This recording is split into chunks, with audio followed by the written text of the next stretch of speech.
Job లేక ఇబ్బంది పడుతున్నారా? అయితే మెడికల్ కోడింగ్ మీకు మంచి ఆప్షన్. వెంటనే కాల్ చేసి కోర్సులో జాయిన్ అవ్వండి. నమస్తే రమ్మగారు. నమస్తే జయ. రమ్మగారు, పెళ్ళిళ్ళు వేడుకలు ఇదివరకు రోజుల్లో ఎలా ఉండేవి, ఇప్పుడు ఎలా ఉన్నాయండి? నాకు తెలిసింది ఒక్కటి చెప్తా మీకు, తర్వాత మీరు చెప్దురు కానీ.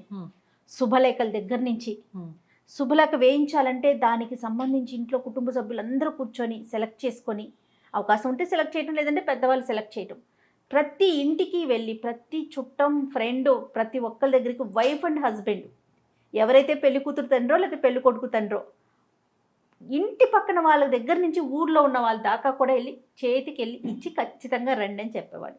ఇప్పుడు అన్నీ ఫోన్లు అయిపోయినాయి. ఫ్యామిలీకి ఒక గ్రూప్ ఉంటుంది, ఆ గ్రూప్లో పోస్ట్ చేయటం, శుభలేఖల ఖర్చు తగ్గించేశారు. అయిపోయింది.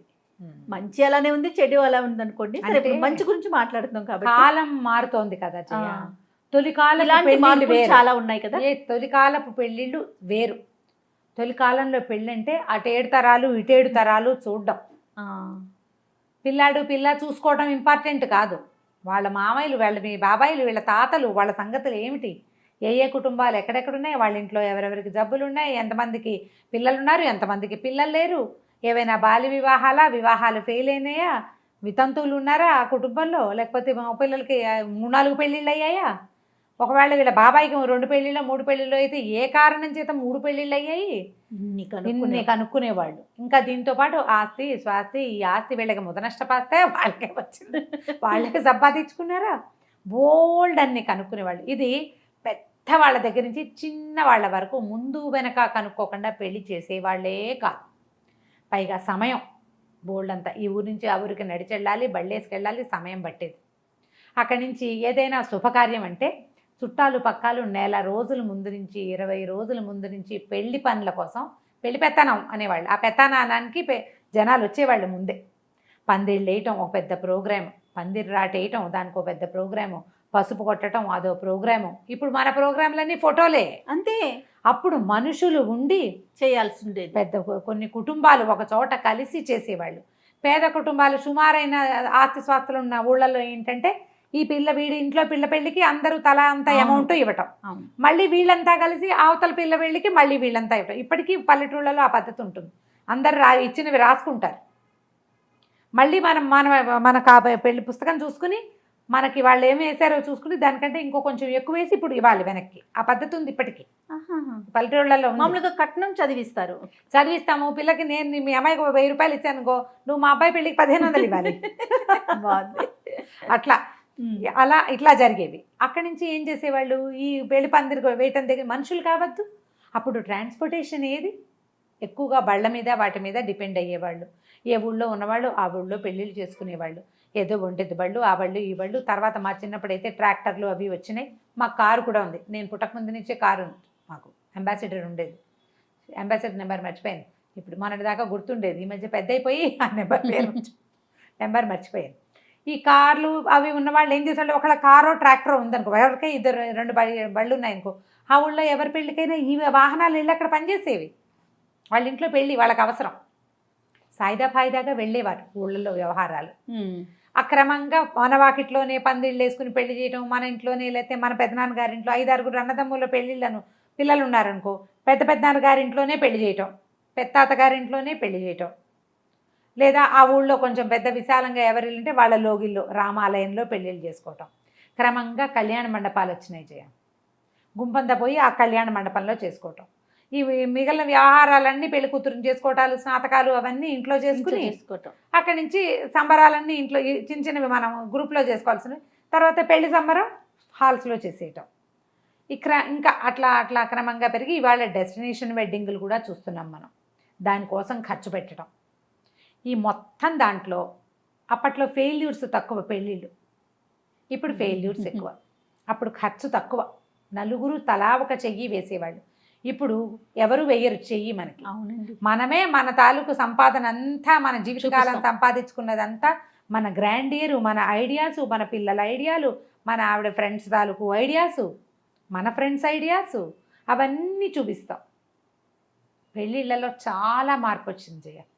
నా పెళ్ళికి పందిరేసినప్పుడు మా అన్నయ్య, మాకు ఐటీఐ కాలేజ్ ఉంది మా ఊళ్ళో, మాదే సొంత కాలేజ్. ఆ ఐటీఐలో చదివిన స్టూడెంట్స్ అందరూ 3 రోజుల ముందు నుంచి మన కొబ్బరి మట్టలు కొట్టి కొబ్బరి మట్టలతోటి చాపలు అల్లి వెనకాల మొత్తం స్టేజ్ అంతా కూడా కొబ్బరి చాపలతోటే కవర్ చేసి, అక్కడి నుంచి ఇప్పుడు మనం కేరళలో కనపడుతుండేది కొబ్బరాకులు వేళ్లాడుతుండేవి తోరణాలు.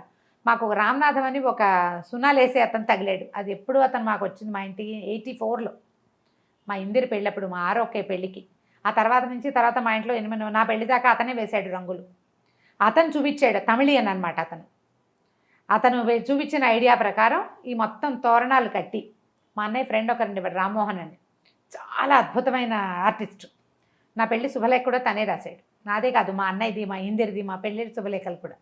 అది వెనకాల పేర్లతో సహా రాసి 3 రోజుల పాటు కనీసం ఒక 100-125 మంది పిల్లలు అదే పని మీద ఉన్నారు. ఎంత గ్రాండ్గా చేశారంటే అది చాలా బాగా చేశారు. మామూలుగా మా అన్నయ్య కొంచెం ఆర్టిస్టిక్ ఐడియాస్ ఉన్నాయి. ఊళ్ళలో ఎవరికైనా కావాలంటే మా అన్నయ్య చూస్తూ ఉండేవాడు. మా ఇంట్లో పెళ్ళిళ్ళకి ఈ రామ్మోహన్ సహాయంతో మా అన్నయ్య చాలా బాగా చేయించేవాడు. నా పెళ్ళి బ్యాక్గ్రౌండ్ ఇప్పుడు నేను ఫేస్బుక్లో కనపడితే మొన్న ఎవరో, నేను మీ ఐటీ కాలేజీలో చదివానండి, మీ పెళ్ళప్పుడు వెనకాల స్టేజ్ డెకరేషన్ చేసిన వాళ్ళలో నేను కూడా ఉన్నానని పెట్టాడు ఒక అతను. ఇప్పుడు ఏముంది, వాడు ఎవరికో ఫోన్ చేస్తే ఒక 3-4 గంటల్లో అరేంజ్ అయిపోతుంది అంతే. వాళ్ళే పువ్వులు, ఆకులు, కాయలు అన్నీ తెచ్చుకుంటారు, చక్కగా టకటక చేసేస్తారు. కళ్యాణ మండపంలో పెళ్ళి అయితే మన పెళ్ళి అయిపోయాక మనం ఇంకా బయలుదేరుతుంటాం, అవన్నీ పీకేస్తారు, కొత్త వాళ్ళ థీమ్ మళ్ళీ తయారవుతుంది కదా. ఇలా జరుగుతున్నాయి. ఇప్పుడు మారిపోయింది ప్రపంచం. కాకపోతే వేడుకలు అవి విధానాలు మారిపోయినాయి. ఇదివరకు పెద్దవాళ్ళు వాళ్ళు పక్కనే ఉండటము, వాళ్ళే అన్నీ చెప్పటం, వాళ్ళు చెప్పిందే మనం చేయటము, ఆ శాస్త్రానికి అనుసరించే ప్రవర్తించటము, అవి ఒక కాలపు పద్ధతి. ఇప్పుడు ఏంటంటే ఫ్యాషన్ని అనుసరిస్తున్నాం. దీంట్లో మన సినిమా పోకడలు ఎక్కువగా, దానికోసం ఖర్చు పెడుతున్నాం ధారాళంగా. ఏదైనా అల్టిమేట్గా ఏంటంటే పెళ్ళి అనేది అతిపెద్ద వేడుక, బిగ్ డేస్ కదా, బిగ్ డే ఆఫ్ లైఫ్ పెళ్ళి. దానికోసం ముందు వెనకలు ఎంత ఖర్చైనా పెట్టి, ఎంత శ్రమ అయినా పడి, ఇందులో మళ్ళీ మనమే పడుతున్నాం. మనం హైర్ చేసుకుంటున్నాం వీళ్ళందరినీ మనతో పాటు పనిచేయటానికి. కానీ మన బంధుమిత్రులు ఎవ్వరూ మనతో పాటు పనులు చేయటాలి. అందరూ పెళ్లి అంత అవసరం కూడా పడట్లేదు, అవసరం లేదు. అంత అవసరం మనం క్రియేట్ చేయట్లేదు. ఎవరికి వాళ్ళని ఏ సెక్షన్ బుక్ చేసి. ఇదివరకు ఆ మధ్య కాలంలో ఒక 30-25 ఏళ్ల క్రితం, 20 ఏళ్ల క్రితం కూడా కంచి వెళ్ళిపోవటం, చీరలు అనగానే అందరూ కంచి బయలుదేరి వాళ్ళ పెళ్ళిళ్ళందరికీ కంచికి వెళ్తాం, అక్కడికి వెళ్ళి చీరలు తేవటం, టైలర్లకి ఇవ్వటం, అదంతా వ్యవహారం. ఇప్పుడు డిజైనర్లు వచ్చారు, బట్టలకి డిజైనరు, పెళ్లి కూతురు మేకప్కి డిజైనరు ప్రత్యేకం, మెహందీకి ప్రత్యేకం, మేకప్కి ప్రత్యేకం, అన్ని ప్రత్యేకాలే. ఆఖరికి వంటలు కూడా కదా రమ్మగారు, వంటలు కూడా. అప్పుడు పెద్ద గాడిపోయి తవ్వటం, వంటలు వాళ్ళు 3 రోజుల ముందు వస్తే గాడిపోయి, తెలుసా నీకు? తెలీదు. పొట్టుపోయా కాదు, గాడిపోయి అంటే ఏం చేస్తారంటే ఒక పెద్ద గుంట తవ్వుతారు, ఆ గుంటలో పెడతారు మంట, ఇలా పొడుగ్గా, ఇలా దాని మీద 2 అడ్డకర్రలు వేసి దాని మీద గిన్నెలు నించోబెడతారనమాట. నా పెళ్ళికి కూడా గాడిపోయి తవ్విచ్చాడు మా అన్నయ్య. పల్లెటూరు కదా మాది. ఈ గాడిపోయి తవ్వటం, ఆ పెళ్ళప్పటికి కొన్ని గ్యాస్ స్టవ్లు వచ్చినాయి, మా పెళ్ళప్పటికి గ్యాస్ స్టవ్లు ఉన్నాయి, కానీ ఎక్కువగా గ్యాస్ వ్యవహారం లేదు, పొయ్యిల మీద వ్యవహారమే ఉంది. గ్యాస్ స్టవ్ మీద వంట చేయగలిగే వాళ్ళు ఇంకా అప్పటికి చేయి తిరిగిన వాళ్ళు రాలా. క్రమంగా ఈ 20-18 సంవత్సరాల్లో పెద్ద పెద్ద స్టవ్లు, నా పెళ్లి తర్వాత ఇంచుమించుగా స్టవ్లు అవి వచ్చినట్టే, పెళ్ళికే వచ్చిందేమో ఇంత స్టవ్. మా అక్క ఎక్కడి నుంచో కొనుక్కొచ్చింది. దానికి ఒక పెద్ద గ్యాస్ సిలిండరు, దానికి అప్పుడు పెద్ద సిలిండర్లు తెప్పించుకోవటం, దానికి ఒక పిన్ను, దానికి ఒక స్టవ్, దాన్ని వెలిగించేవాడు ఒక ప్రత్యేక ప్రజ్ఞ ఉన్నవాడు, చాలా ఉండేవి. ఇప్పుడు అందరికీ వచ్చినాయి ఆ ప్రజ్ఞలు, ప్రతి చోట కనపడుతుంది పెద్ద పెద్ద గిన్నెలు. మా పెళ్ళిళ్ళప్పుడు అన్నీ కూడా ఇత్తడి గిన్నెలు వంట, తెల్ల గిన్నెల్లో వంట లేదు మా పెళ్ళిళ్ళలో. క్రమంగా ఇప్పుడు మనకు కనపడుతుంది అల్యూమినియం పెద్ద పెద్ద అండాలు, అవి వచ్చినాయి. అన్నిట్లలో మార్పు, చేతిలో పెట్టుకునే కొబ్బరి బొండంతో సహా ఎంత డెకరేట్ చేసుకుంటున్నామండి ఇప్పుడు. అప్పుడు ఏముంది, ఆకుపచ్చ బొండ, వాకిట్లో చెట్టుది. మాకు గంగా బొండాలని ఉన్నాయి, మాకు బాగుంటాయి కాయలు, షేపు. మా గంగా బొండమే. ఆఖరికి కేక్ కటింగ్లు కూడా చేస్తున్నారు రమ్మగారు. ఎంగేజ్మెంట్లో కేక్ కటింగ్, పెళ్లిళ్లలో కేక్ కటింగ్లు, పెళ్లిళ్లలో మతాబాలు, తాషామార్బాలు, మోగిచ్చటాలు, సన్నాయిపోయి బ్యాండ్ మేళాలు. సన్నాయి ఉండేది ఇదివరకు పెళ్లిలో, సన్నాయే మేడం తప్పకుండా ఉండేది. క్రమంగా బ్యాండ్ పెట్టించమని కొంతమంది అడగటం, బ్యాండ్ గ్రాండ్గా ఉంటుందని. అయితే చాలా మారిపోయినాయి కదా, అన్నీ మారినాయి జయ. ఇప్పుడు నేను అనుకుంటాను నా పెళ్లి నాటి వ్యవహారాలు ఇప్పుడు లేనే లేవు. మేము ఈ మధ్య చేసిన పెళ్లిళ్ళలో కూడా కొన్ని పాత పద్ధతులు ఏంటంటే, లోపల పెళ్లిలో కట్టే చీరలు అవి మేము ఇంకా పాత పద్ధతి వదిలిపెట్టలేదు. మా పెళ్లిళ్ళలో సాధారణంగా ఇది వరకు అలాగే చేసేవాళ్ళు. ఇప్పుడు కూడా నేత బట్టలే ఉండాలి. ఆ. పట్టు చీర కట్టుకుని సూత్రధారణ చెయ్యరు. ఆహా. కన్యాదానానికి పట్టు చీర కట్టుకుంటారు. ఓకే. అప్పుడు మధుపర్కం కట్టిస్తారు. మధుపర్కం అంటే నేత, కాటన్ బట్టలే, పట్టు పంచలు ఉండవు, ఓకే. చొక్కా వేసుకోకూడదు, ఓకే. వల్లివాటని వేస్తారు, నడు మీద నుంచి ఇంకొక వస్త్రం వేస్తారు, అదే. అది ఉండాలి. బ్లౌజులు కూడా కాటన్వే.